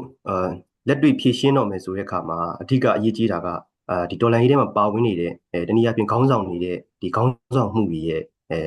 သဘောထားပေါ့နော်နိုင်ငံရေးစိတ်ဆန္ဒဒါကအရေးကြီးတယ်ကျွန်တော်တို့မြင်တယ်ပေါ့အခြေခံကတော့ငါတို့ကြားထဲမှာငါတို့အင်အားစုတွေကြားထဲမှာငါတို့လက်နက်နဲ့ဖြည့်ရှင်းလို့မရဘူးပေါ့ဗျာကျွန်တော်တို့ဒီတော်လိုင်းရေးထဲမှာချင်းချင်းဖြည့်ရှင်းရင်ဒါရန်သူပဲအကျိုးရမယ်အကျိုးရှိမယ်ငါတို့အတွက်အကျိုးရုပ်နေမယ်ဆိုတဲ့အခြေခံသဘောထားကနေစဖို့လိုတယ်လို့မြင်တယ်ပေါ့အဲကြတော့အနည်းချုပ်လိုက်ရင်ကျွန်တော်တို့ဒီတော်လိုင်းထဲမှာပါဝင်နေတဲ့ခေါင်းဆောင်တွေရဲ့ဒီပေါ်မှာအပြန်လန်ပေါ့ဗျာအင်အားစုအချင်းချင်းကိုမဟာမိတ်ချင်းချင်းတော်လိုင်းအင်အားစုချင်းချင်းကိုမဟာမိတ်ဒီဖြစ်တယ်ဒါကငါတို့အားလုံးတိုက်ပေါင်းတိုက်ရမယ်ဆိုတဲ့ဒီသဘောထားမျိုးကိုခေါင်းဆောင်မှုကနေပြီးတော့ဟိုအဆင့်ဆင့်အထိပေါ့နော်အောက်ခြေအဆင့်ဆင့်တွေအထိကျွန်တော်တို့ဒီသဘောထားတွေနဲ့လောက်ကြဖို့လိုတယ်ဆိုတော့ဒါတစ်ချက်ပေါ့လေပြီးတဲ့အခါမှာဒီသဘောထားနဲ့အစချီပြီးတော့လက်တွေ့လုပ်ငန်းတွေရလေကျွန်တော်တို့မြေပြင်တွေမှာပဲဖြစ်ပေါ့နော်ဒါပြီးတော့အဆင့်လိုက်မှာဘယ်လိုမျိုးပူးပေါင်းဆောင်ရွက်မှုတွေလုပ်မလဲပေါ့ဘယ်လိုပူးပေါင်းဆောင်ရွက်မှုတွေဆိုကျွန်တော်တို့နားလည်တာကတော့ဒီအင်အားစုတွေကြားထဲမှာပေါင်းပြီးတော့လှုပ်ဆောင်လို့ရတဲ့ကိစ္စတွေရှိတယ်ထားပါတော့ကျွန်တော်တို့ရန်သူတိုက်တဲ့အခါမှာတူတဲ့ဟာတွေပေါ့ဗျာရန်သူတိုက်ရေးကိစ္စတွေကျွန်တော်တို့မြေပြင်မှာလှုပ်ရှားမှုကိစ္စတွေဖြစ်ဒါတွေကိုကျွန်တော်တူတဲ့နေရာပေါင်းလို့ရမယ်ပြီးတဲ့အခါမှာမတူညီတဲ့ကိစ္စတွေကိုကျွန်တော်တို့အပြန်အလှန်ညှိနှိုင်းပြီးဘာတွေတော့မတူလဲဆိုတဲ့ဟာမျိုးညှိနှိုင်းကြရမယ်ပေါ့တကယ်လို့ပုတ်တိုက်မှုတွေရှိလာတယ်ပေါ့ဗျာကျွန်တော်တို့ကြားထဲမှာဆွမ်းနာကပြောတဲ့လက်တွေ့အခြေအနေရမတူညီတဲ့ပုံစံတွေမတူညီတဲ့အမြင်တွေရှိရနေဆိုတဲ့အခါကျတော့ဒီပေါ်မှာပုတ်တိုက်မှုဖြစ်လာတယ်ဆိုရင်လည်းအပြန်အလှန်ညှိနှိုင်းနိုင်တဲ့ရန်နေရတွေပေါ့နော်အပြန်အလှန်ပူးပေါင်းဆောင်ရွက်နိုင်တဲ့ရန်နေရတွေနောက်တစ်ခုကတော့အဲ့လိုပြဿနာမျိုးတွေဖြစ်လာရင်ဘယ်လိုမျိုးဖြေရှင်းကြမလဲဆိုတော့ကျွန်တော်တို့မူဝေချဖို့လိုတယ်နောက်တစ်ခုကတော့အဲ့အောက်မှာအကောင့်တွေပေါ်နိုင်တဲ့ရန်နေရတွေရှိဖို့လိုတယ်ဆိုတော့အဓိကတော့ဒီအပြန်အလှန်ပူးပေါင်းဆောင်ရွက်နိုင်တဲ့နောက်တစ်ခုကတော့အပြန်အလှန်ညှိနှိုင်းနိုင်တဲ့ရန်နေရမျိုးတွေကိုကျွန်တော်တို့ပါဝင်ထိုက်တဲ့ဒါအဖွဲ့အစည်းတွေအင်အားစုတွေပါဝင်ပြီးတော့အကောင့်တွေပေါ်တင်တယ်ဆိုတော့ဒီမှာလဲနောက်တစ်ချက်ရှိတာကတော့ဖြစ်လာတဲ့ကိစ္စတွေဆွမ်းနာကပြောတဲ့အချင်းချင်းကြားထဲမှာလက်နက်နဲ့ဖြည့်ရှင်းတဲ့ကိစ္စမျိုးတွေဖြစ်တာတော့၎င်းပေါ့ဗျာကျွန်တော်တို့ဒီလိုကိစ္စတွေဖြစ်လာပြီဆိုရင်ဒေတာတော့တောင်းယူမှုတောင်းခံမှုနဲ့ဖြည့်ရှင်းမှုလိုတယ်ဆိုတော့ဘယ်လူမှတာဝန်ရှိတယ်ဒါကိုနီးမှန်လမ်းမှန်နဲ့မျှမျှတတနဲ့အဖြေရှာပေါ့လေဖြေရှာပြီးကျွန်တော်တို့ဒါကိုဒီပေါ်မှာကျွန်တော်တို့မှန်ကန်သဘောထားပြီးဆုံးဖြတ်ဖို့လိုတယ်ပေါ့တောင်းယူမှုတောင်းခံမှုအဆင့်လိုက်ပေါ့ဒါကိုကျွန်တော်တို့လုပ်ဖို့လိုတယ်အဲ့ဒါမှလည်းကျွန်တော်တို့ကြားထဲမှာပို့ပြီးတော့ညီညွတ်လာမယ်ပို့ပြီးတော့ဒါတွေဒီလိုတွေဖြစ်လာတယ်ပေါ့နော်ဖြစ်လာတယ်ဆိုရင်ကျွန်တော်တခြားစနစ်တကျထိန်းကျောင်းနိုင်မယ်လို့ကျွန်တော်တို့အဲ့လိုမြင်နေပေါ့လေထုတ်ပြန်ချက်ရဲ့အဓိကကမ်ပိန်းကဘုံရန်သူဥတီတိုက်ရေးနဲ့ညီညွတ်ရေးစီတို့ဖြစ်တယ်လို့တွေ့ရတယ်ပေါ့နော်အဲ့တော့အစုအဖွဲ့ပေါင်းစုံကလူငယ်ရဲဘော်တွေပါတီဝင်လူငယ်တွေနဲ့အရက်ဖက်ကလူငယ်တို့တွေအနေနဲ့ဒီကမ်ပိန်းအောင်မြင်ဖို့အတွက်အပေါင်းလက္ခဏာဆောင်တဲ့အင်အားစုတစ်ခုအနေနဲ့ဘလို့အခန်းကဏ္ဍကနေဝိုင်းဝန်းတွန်းအားပေးပါဝင်ကြမလဲနောက်လူငယ်ချင်းကြားမှာစီလုံးညီညွတ်မှုကိုကွန်ရက်တစ်ခုအနေနဲ့ဘလို့တိဆောက်သွားတင်တယ်လို့မြင်ပါတယ်လေဟုတ်ကဲ့ဗျဆိုတဲ့ခါကျတော့ကျွန်တော်တို့ဒီထုတ်ပြန်ချက်ထဲမှာပါတဲ့အဖွဲ့အစည်းတွေပေါ့နော်ဆိုတော့ဒီနေ့ကတော့ကျွန်တော်ဖြေတဲ့ကလူပေါင်းတဲ့လူငယ်တွေအနေနဲ့ဖြေရတာဖြစ်တာပေါ့လေဆိုတော့ဘာကြောင့်ဒီထဲမှာအဖွဲ့အစည်းအားလုံးကိုစားပြုပြီးတော့ဖြေဖို့နည်းနည်းလေးအခက်အခဲရှိတယ်ပေါ့ဘာကြောင့်ဆိုကျွန်တော်ကိုစားပြုဖြေဖို့ဆိုတဲ့ဟာမျိုးပေးထားတာမျိုးတော့မရှိဘူးပေါ့ဒါပေမဲ့အင်အားစုတွေအားလုံးကတော့ဒီထုတ်ပြန်ချက်ထဲမှာဒီသဘောထားတွေကိုတူညီကြတယ်အနည်းဆုံးကျွန်တော်တို့ကြားထဲမှာပုံရန်သူဥတီတိုက်ရမယ်ပုံရန်ဒီဆီယနာရှင်စနစ်ကိုပဲကျွန်တော်တို့ရန်သူဖြစ်တယ်ဒါကြောင့်ဒီဆီယနာရှင်စနစ်ကိုဥတီတိုက်ရမယ်ကျွန်တော်တို့ကြားထဲမှာရှိတဲ့ပြဿနာကိုညှိနှိုင်းရမယ်ဆိုတော့ဒီသဘောထားတူညီတဲ့လူငယ်အဖွဲ့အစည်းတွေနောက်တစ်ခုကတော့နိုင်ငံရေးပါတီတွေပြီးပါတယ်နောက်တစ်ခုက CSO NGO တွေပါတယ်ပေါ့လေပြီးတဲ့အခါမှာလက်နက်ကိုင်တပ်ဖွဲ့တွေပါတယ်ဒီလိုအင်အားစုအစုံတွေပါဝင်ကြတယ်ပေါ့လေပါဝင်ကြတဲ့အခါကျတော့အခြေခံသဘောထားကတော့ဒီဟာကျွန်တော်တို့ဒီသဘောထားတွေနဲ့ကျွန်တော်တို့လှုပ်ဆောင်ကြတယ်ပြီးတဲ့အခါမှာကျွန်တော်တို့ကြားထဲမှာအခုဆိုရင်တော့ကျွန်တော်တူတာတွေတွဲလုပ်တယ်ပေါ့ဗျာတူတာဆိုတာတော်လိုင်းတစ်စုံလုံးနဲ့ဆိုင်တဲ့ကိစ္စကိုဒါတော့ကျွန်တော်တို့ထောက်ပြဖို့လိုတယ်ပြောဖို့လိုတယ်နောက်တစ်ခုကနှိုးဆော်ဖို့လိုတယ်ပေါ့ဗျာဒါမျိုးဖြစ်လို့မရဘူးဒါအကုန်လုံးကိုကျွန်တော်တို့နှိုးဆော်တာဖြစ်တယ်ပေါ့လေဆိုတော့ကျွန်တော်တို့အမျိုးသားညီညွတ်ရေးအစိုးရတော့၎င်းတစုတစ်ဖွဲ့ကို၎င်းကျွန်တော်တို့ဥတီပြီးပြောတာလည်းမဟုတ်ဘူးဆိုတော့အားလုံးကိုပြောတာဖြစ်တော်လိုင်းနဲ့ပါဝင်တဲ့လူတွေအားလုံးပြောတာဖြစ်တယ်နောက်တစ်ချက်ကတော့ဒီနေ့ကာလာတော်လိုင်းထဲမှာဥဆောင်နေတဲ့သူတွေဒီကျွန်တော်ကြည့်လိုက်ချင်း ဒီမိုကရေစီမျိုးဆက်တွေပေါ့ဗျာရှေ့တွေကကျွန်တော်တို့ရှေ့လေးလုံးကာလတွေဟိုးရှေ့ဖို့ဆိုကျွန်တော်တို့60နှစ်မျိုးဆက်တွေဒီဘက်ဆိုရှေ့လေးလုံးမျိုးဆက်ပေါ့လေပြီးရင်2009 2015တို့ဒီဘက်2021မျိုးဆက်တွေဒီလူငယ်တွေနဲ့ပေါင်းဆက်ပြီးတော့တိုက်ပွဲဝင်နေတာဖြစ်တဲ့အခါကျတော့ဒီမိုကရေစီမျိုးဆက်အားလုံးမှာဒီကိစ္စမဖြစ်ဖို့နောက်တစ်ခုကတော့ဒီကိစ္စဆိုတာကတော်လိုင်းအင်အားစုခြားထဲမှာလက်နက်ကင်မဖြည့်ရှင်းဖို့နောက်တစ်ခုကဘုံရန်သူဥတီတိုက်ဖို့ဆိုတဲ့ကိစ္စရဘုံရန်သူမပြောက်ဖို့ပေါ့ဒါကဒီမိုကရေစီမျိုးဆက်အားလုံးနဲ့သက်ဆိုင်နေတာဖြစ်တဲ့အခါကျတော့ဒီဟာလိုဖြစ်လာတယ်ဆိုရင်ဆွမ်းနာကရှေ့ပိုင်းမှာကျွန်တော်ပြောလို့တော်လိုင်းအတွက်ပဲစိုးကျိုးဖြစ်နိုင်တယ်ရန်သူအတွက်ပဲအကျိုးရှိမယ်ဆိုတော့အားလုံးနှိုးဆော်ဖို့လိုတယ်တိုက်တွန်းဖို့လိုတယ်ဆိုတဲ့ဟာမျိုးကျွန်တော်တို့စုကြတယ်ပေါ့ပြီးတဲ့အခါမှာလက်တွေ့လုပ်ငန်းအနေနဲ့ကျွန်တော်တို့ဘာတွေလုပ်နိုင်မလဲဆိုတဲ့ကိစ္စကကျွန်တော်တို့ဒီပါဝင်တဲ့ဒီနှိုးဆော်ချက်တွေမှာပါဝင်တဲ့အင်အားစုတွေကျွန်တော်တို့ဆွေးနွေးပြီးတော့နောက်တစ်ဆင့်ကျွန်တော်တို့ဒါကိုဘယ်လိုမျိုးတိုက်တွန်းကြမလဲဘယ်လိုမျိုးဆက်ပြီးတော့အကောင့်တွေပေါ်နိုင်တဲ့ကိစ္စတွေမှာကျွန်တော်ဘယ်လိုမျိုးဆက်သွားမလဲပေါ့နော်ဘယ်လိုမျိုးပူးပေါင်းဆောင်ရွက်မှုလုပ်ကြမလဲဆိုတဲ့ကိစ္စတော့ကျွန်တော်ထပ်ပြီးတော့ဆွေးနွေးစရာတော့ရှိနိုင်တယ်ပေါ့လေဒါတစ်ပိုင်းပေါ့ဒါပေမဲ့အနှိမ့်ဆုံးကတော့ဒီအင်အားစုတွေဒီတော်လန်ရေးအတွက်အကျိုးမရှိတဲ့ကိစ္စတွေတော်လန်ရေးထဲမှာလွဲတဲ့ကိစ္စတွေချော်တဲ့ကိစ္စတွေကိုတော့နိုင်ငံရေးအရာကျွန်တော်တို့ဒါတော့လွဲတယ်ဒါတော့မှားနေတယ်ဆိုတဲ့ဟာမျိုးကျွန်တော်တို့တောက်လျှောက်ထောက်ပြသွားမှာဖြစ်တယ်ပေါ့လေပြီးတဲ့အခါမှာကျွန်တော်တို့အနေနဲ့အကြံပြုစရာရှိတယ်ဆိုလေကျွန်တော်တို့အခြေခံကတော့တိုင်းပြည်အကျိုးဒီလူထုအကျိုးနဲ့ဒီဒေါ်လာရင်းအကျိုးကိုအခြေခံပြီးတော့ကျွန်တော်တို့ထောက်ပြတဲ့ကိစ္စတွေထောက်ပြမယ်တကယ်လို့ကောင်းတဲ့ကိစ္စတွေပေါ့ဗျာကျွန်တော်တို့ပေါင်းဆက်တဲ့ကိစ္စတွေဒေါ်လာရင်းအင်အားစုကြားထဲမှာညီညွတ်တဲ့ကိစ္စတွေကိုဒေါ်လာရင်းအင်အားစုတွေအကောင့်တွေဖော်လာနိုင်တယ်ဖော်နေတဲ့ကိစ္စမျိုးတွေဆိုလဲဒါကျွန်တော်တို့ကြိုးစိုးတဲ့ကိစ္စဆိုလဲဒါကြောင့်ကျွန်တော်တို့ကြိုးစိုးရဲဆိုတဲ့ကိစ္စတွေကျွန်တော်တို့ဆက်ပြောရမှာဖြစ်တယ်ပေါ့လေအဓိကတော့ကျွန်တော်တို့တူတာတွေတွဲလုံရင်းနဲ့ကျွန်တော်တို့အားလုံးကြားထဲမှာအားလုံးစုနိုင်တဲ့ဒီကျေပြန့်တဲ့နိုင်ငံရေးရတဲ့ဒန်းလူကြီးတို့ရှိတယ်ကျွန်တော်တို့တောက်လျှောက်ပြောသလိုတပ်ပေါင်းစုပေါ့နော်တပ်ပေါင်းစုကြီးကျွန်တော်တိဆောက်ပြီးတော့ဒီဆရာနာရှစ်နဲ့ကိုဆက်တိုက်ဖို့လိုတယ်ဒီလမ်းကြောင်းကိုကျွန်တော်တို့ညီညွတ်လမ်းကြောင်းဥတီဖို့လိုတယ်ပေါ့ဒီအခြေခံပဲကျွန်တော်တို့တူတဲ့ကိစ္စတွေဆက်လုပ်သွားမှာဖြစ်တယ်ပေါ့လေဘုံရန်သူဥတီတိုက်ရေးကျွန်တော်တို့ကြားထဲမှာညီညွတ်ရေးဆိုတဲ့ကိစ္စကတစုတစ်ဖွဲ့တည်းနဲ့ဆိုင်တဲ့ကိစ္စတော့မဟုတ်ဘူးဆိုတော့အားလုံးတော်လိုင်းအင်အားစုအားလုံးနဲ့ဆိုင်တာဖြစ်တယ်ပေါ့နောက်တစ်ခုကကျွန်တော်တို့ဒီလူမျိုးပေါင်းစုံပြည်သူလူတရက်လုံးနဲ့ဆိုင်တဲ့ကိစ္စဖြစ်တဲ့အခါကျတော့ဒီလိုကိစ္စမျိုးတွေလက်နက်နဲ့ဖြစ်ရှင်းတဲ့ကိစ္စမျိုးတွေမဖြစ်အောင်ဝိုင်းပြီးတော့တိုက်တွန်းပေးပါကျွန်တော်တို့ဒီပုံရန်သူဥတီတိုက်ဖို့ညီညွတ်ဖို့လည်းအင်အားစုတွေအားလုံးမျိုးဆက်အားလုံးကဝိုင်းပြီးတော့နှိုးဆော်ပေးဖို့လိုရပေါ့လေဆိုတော့ကျွန်တော်တို့ရဲ့အဓိကကြီးရဲ့ချက်ကတော့အဲ့ဒါဖြစ်ပါတယ်ပေါ့အဲ့ဒါကိုဖြစ်ဆက်ပြောပြတယ်ဟုတ်ကဲ့ဒီကနေ့ဆွေးနွေးချက်အရညီညွတ်ရေးကအစွမ်းထက်တဲ့လက်နက်ဖြစ်တယ်ဆိုတာကိုကျမတို့အားလုံးထပ်မံသတိပြုမိကြမှာဖြစ်ပါတယ်ထုတ်ပြန်ချက်ထဲမှာပါရှိတဲ့အတိုင်းစစ်အုပ်စုသားပြည်သူရန်သူဘုံရန်သူကိုဥတီတိုက်ကြဖို့နဲ့ဘုံရန်သူကိုထိုးနဲ့ရဲဘော်ချင်းပေါင်းဆက်ပြီးတော့တွန်လှန်ရေးပန်းနိုင်စီအတူတူချီတက်နိုင်ဖို့ဆိုရင်အဖွဲ့အစည်းချင်းချင်းကြားမပြေလည်မှုတွေကိုလက်နက်အင်အားနဲ့မဖြည့်ရှင်းပဲနိုင်ငံရေးအရဒန်းတူညီတူညှိနှိုင်းဆွေးနွေးတဲ့ယဉ်ကျေးမှုတရက်ကိုမဖြစ်မနေအကောင့်ထဲပေါ်ရမှာဖြစ်ပါတယ်ပြည်သူလူထုအနေနဲ့မိမိတို့တက်နိုင်တဲ့ကဏ္ဍလွတ်လပ်တဲ့ပုံစံတွေနဲ့ဒီကမ်ပိန်းမှာလူထုဖိအားတရက်အနေနဲ့တက်ကြွစွာပါဝင်ပူးပေါင်းပေးကြဖို့လေးစားစွာဆော်ဩဖိတ်ခေါ်အပ်ပါတယ်အခုလိုအချိန်ပေးဆွေးနွေးပေးခဲ့ကြတဲ့ဧည့်သည်တော်များကိုလည်းအထူးကျေးဇူးတင်ရှိပါတယ်ရှင်ကြည့်ရှုပေးကြတဲ့မိဘပြည်သူတရက်လုံးကိုလည်းဘေးအန္တရာယ်ကင်းကွာပြီးတော်လှန်ရေးပန်းနိုင်စီအတူတကွရှောင်လန်းနိုင်ပါစေလို့ဆန္ဒပြုလိုက်ပါတယ်ကျွန်မနော်အေတော့ကလေးပါ